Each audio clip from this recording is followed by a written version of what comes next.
నమస్తే, welcome to BCN news. నా పేరు మానస. ముందుగా ముఖ్యాంశాలు.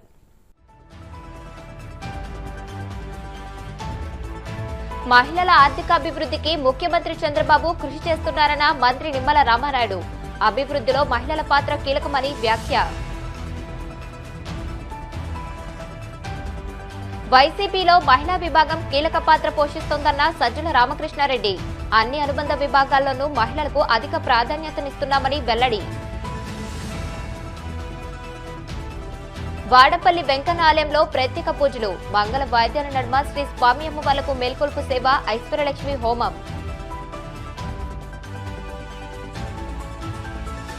త్వరలోనే ఉచితంగా ఎలక్ట్రిక్ స్కూటీల పంపిణీ. రాష్ట్రంలోని విద్యార్థినులకు తీపి కబురు చెప్పిన తెలంగాణ ముఖ్యమంత్రి రేవంత్ రెడ్డి. పశ్చిమ గోదావరి జిల్లా పాలకొల్లులోని మంత్రి నిమ్మల రామానాయుడు కార్యాలయంలో అంతర్జాతీయ మహిళల దినోత్సవం సందర్భంగా పలువురు మహిళలను సత్కరించారు. ధర్మారావు ఫౌండేషన్ ఆధ్వర్యంలో జరిగిన కార్యక్రమంలో మంత్రి మాట్లాడుతూ అభివృద్ధిలో మహిళల పాత్ర కీలకమని అన్నారు. మహిళల ఆర్థికాభివృద్ధికి ముఖ్యమంత్రి చంద్రబాబు కృషి చేస్తున్నారని తెలియజేశారు.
శుభాకాంక్షలు ముందుగా మీ అందరికీ కూడా తెలియజేసుకుంటూ, ఈరోజు మీ అందరికీ తెలుసు, ఎక్కడ మహిళలు గౌరవించబడతారో అక్కడ దేవతలు సంచరిస్తారనేటువంటి ఒక నమ్మకం, విశ్వాసం ఉన్నటువంటి పార్టీ తెలుగుదేశం పార్టీ. ఆ రోజు ఎన్టీ రామారావు గారి దగ్గర నుంచి ఈ రోజు చంద్రబాబు నాయుడు గారి వరకు, ఈ రోజు పవన్ కళ్యాణ్ గారి దగ్గర నుంచి నరేంద్ర మోడీ వరకు అందరూ కూడా బలంగా నమ్మేటువంటి సిద్ధాంతం ఇది.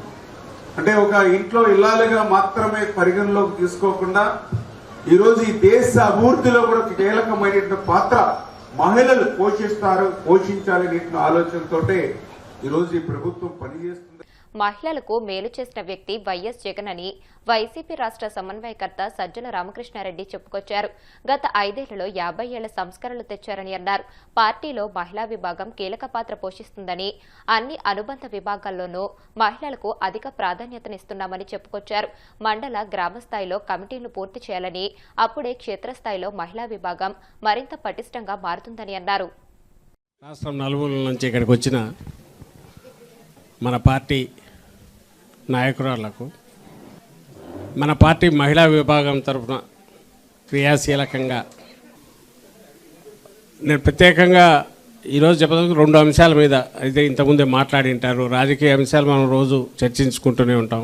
అలాగే మన పాలన ఇప్పుడున్న, అప్పుడు ఎట్లయితే ఒక వెలుగు 5 ఏళ్లలో బ్రహ్మాండంగా వచ్చిందో ప్రతి కుటుంబంలో కానీ, రాష్ట్ర వ్యాప్తంగా వివిధ రంగాల్లో కానీ, సమాజంలో మొత్తంగా కానీ జగన్మోహన్ రెడ్డి గారి పాలన. అలాగే ఇప్పుడు మళ్ళీ చీకట్లోకి ఎట్లా వచ్చామో ఇది 2 చూస్తున్నాం. జిల్లాల నుంచి వచ్చిన మీకే క్షేత్రస్థాయిలో ఇంకా దీని గురించి ఎక్కువ పోరాటాల్లో కూడా పాల్గొంటున్నారు కాబట్టి మీకే దీని గురించి అవగాహన కూడా పూర్తి ప్రాక్టికల్గా చూస్తుంటారు కాబట్టి ఎక్కువ ఉంటుంది. సో ఇప్పుడు మనము అనుకోకుండా ఇది దినోత్సవం, మన మహిళా దినోత్సవం, అలాగే మన పార్టీ ఆవిర్భావ దినోత్సవం కూడా ఒకే నెలలో వస్తాయి. నెక్స్ట్ 3 రోజుల తర్వాత అది వస్తుంది. బహుశా దేశంలో ఇంకా ఏ పార్టీలో కూడా మహిళలకు మన పార్టీ ఇచ్చినంత ప్రాధాన్యత కానీ, లేదా ప్రాధాన్యత అంటే అభిమానంగా మన అక్క చెల్లెమ్మలని అభిమానంగా చూడడం కాదు, వాళ్ళ నాయకత్వ పటిమ మీద కూడా, నాయకుల మీద అయితే ఎట్లా ఉంటుందో అంతే విశ్వాసం ఉంచిన పార్టీ కూడా ఎక్కడా ఉండదు. With in the party or out side the party. అది విలక్షణమైన వ్యక్తిత్వం జగన్మోహన్ రెడ్డి గారిది. రాజశేఖర రెడ్డి గారు ఎంకరేజ్ చేసేవాళ్ళు. ఎవరి ఇన్స్పిరేషన్తో అయితే ఈ పార్టీ ఆ రోజు ఏర్పాటైందో, జగన్మోహన్ రెడ్డి గారు దాన్ని మనసావాచ నమ్మిన నాయకుడుగా ప్రాక్టికల్గా పార్టీలో అమలు చేశారు. మనం ప్రభుత్వం లేకొచ్చాక, అధికారం లేకొచ్చాక రాష్ట్రంలో కూడా ప్రతి రంగంలో కూడా, ప్రతి యాక్టివిటీలో కూడా ఆ ప్రియారిటీ ఇచ్చాడు. అదేదో రిజర్వేషన్ కింద ఇవ్వడం కాదు, ఒక నమ్మకంతో మహిళలు అయితేనే మరింత బాధ్యతాయుతంగా చేస్తారు. ఎందుకంటే కుటుంబాన్ని చక్కదిద్దుకునేదో, కుటుంబాన్ని నడిపేదో, కుటుంబాన్ని ఇది చేయగలిగేదో అక్క చెల్లెమ్మలు అయితే, మహిళలు అయితే మరింత బాధ్యతగా, బ్యాలెన్స్డ్గా చేయగలరు. కుటుంబాన్ని నడిపిన వాళ్ళు సమాజాన్ని నడపడంలో కానీ, అధికారంలో ఉంటే అధికారంలో అవసరమైన దీన్ని చేయడంలో కానీ కూడా అంతకంటే ఏం తీసిపోరని గట్టిగా నమ్మిన వ్యక్తిగా అన్నిట్లో ఆచరణలో, మాటల్లోనే కాకుండా ఆచరణలో కూడా మనం చూపాం. అది కూడా చూసాం మన ప్రభుత్వంలో. అందుకే నేమ్ ఎనీథింగ్ ఆఖరకు ఈ డిస్కషన్ వచ్చినప్పుడు ఫీజు రీయింబర్స్మెంట్ లాంటివి తల్లుల ఖాతాలో వేస్తే అది కడతారో లేదంటే లేదు, మనకంటే వాళ్ళు రెస్పాన్సిబుల్గా ఉంటారు, పిల్లలు చదువు అంటే ఇది ఉంటుంది కాబట్టి మనం వేస్తే ఖచ్చితంగా వాళ్ళు కాలేజీల్లో కడతారు, ఎందుకంటే పిల్లలు చదువు ముఖ్యమని వాళ్ళు అనుకుంటారు అని గట్టిగా నమ్మి వేశారు. అది 90% అది కరెక్ట్ కూడా అయింది. అలాగే ఆస్తులు వీటికి సంబంధించి పెట్టడం కానీ, ఇంటి స్థలాలు ఇవ్వడం కానీ, సరే అమ్మఒడి లాంటివి స్కీముల దగ్గర నుంచి ఈ ఆస్తుల వరకు అన్నిట్లో కూడా తల్లుల పేరు మీద గృహిణినే యజమానురాలిగా భావించి వాళ్ళ పేరు మీద ఇవ్వడం అనేది ఒక ప్రభుత్వ విధానంగా ఉండడం కూడా మనం ఆంధ్రప్రదేశ్లోనే చూసాం. ఇది గర్వంగా చెప్పుకోవచ్చు. నెల్లూరు జిల్లా గూడూరు పట్టణంలోని శ్రీ అలగనాథ స్వామి దేవస్థానంలో వార్షిక బ్రహ్మోత్సవాలు వైభవంగా సాగుతున్నాయి. బ్రహ్మోత్సవాల్లో భాగంగా స్వామి అమ్మవార్లకు విశేషాలంకరణ ఏర్పాటు చేసి మాడవీధి ఉత్సవం ఘనంగా నిర్వహించారు. అనంతరం పలు రకాల సుగంధ ద్రవ్యాలతో స్నపన తిరుమంజనం, పుష్కరంలో చక్రస్నానం వైభవంగా జరిగాయి. భక్తులు పవిత్ర స్నానాన్ని ఆచరించి తీర్థ ప్రసాదాలు స్వీకరించారు.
ప్రభుత్వం అధికారంలోకి వచ్చి 20 నెలలు పూర్తిగా వస్తున్నా ప్రజలకు ఇచ్చిన హామీలను నెరవేర్చడంలో పూర్తిగా విఫలమైందని బీసీవై పార్టీ వ్యవస్థాపక అధ్యక్షుడు బోడే రామచంద్ర యాదవ్ పేర్కొన్నారు. కడప జిల్లా కాశీనాయన మండలం గొంటువారిపల్లె గ్రామంలోని పలువురిని ఆయన పార్టీలో చేర్చుకున్నారు.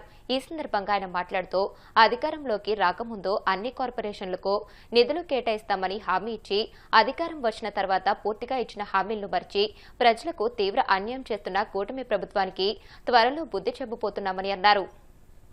నియోజకవర్గం కాశీనాయన మండలం గొంటువారిపల్లెలో జరుగుతున్న శుభకార్యానికి గౌరవనీయ నారాయణ యాదవ్ గారు ఆహ్వానం మేరకు ఇక్కడికి విచ్చేయడం జరిగింది. ఈరోజు రాష్ట్రంలో చంద్రబాబు నాయుడు గారి ప్రభుత్వ పనితీరు ఎలా ఉందంటే, గత 20 నెలల కాలంలో తెలుగుదేశం పార్టీ ఇచ్చిన సూపర్ 6 పథకాలు కానీ, హామీలు కానీ, మేనిఫెస్టోను కానీ అమలు చేయడంలో కానీ, రాష్ట్రంలో ఏ ఒక్క వర్గానికి సంబంధించి కానీ లేదా ఏ ఒక్క అభివృద్ధి విషయంలో కానీ మా ప్రభుత్వం పలానా అభివృద్ధి చేశాము అని చెప్పుకోవడానికి అవకాశం లేని సందర్భంలో పూర్తిగా డైవర్షన్ రాజకీయాలు చేస్తూ అనేక రకాల వివాదాల పైన చుట్టూ మళ్లిస్తూ కాలయాపన చేస్తున్నారు తప్ప, చంద్రబాబు నాయుడు గారి ప్రభుత్వము నిధులు కేటాయిస్తామని చెప్పి అనేక రకాలుగా హామీ ఇచ్చారు. అధికారంలోకి వచ్చిన ఈ 20 నెలల కాలంలో ఒక్క అడుగు కూడా ఆ దిశగా ముందుకెళ్లలేని పరిస్థితి.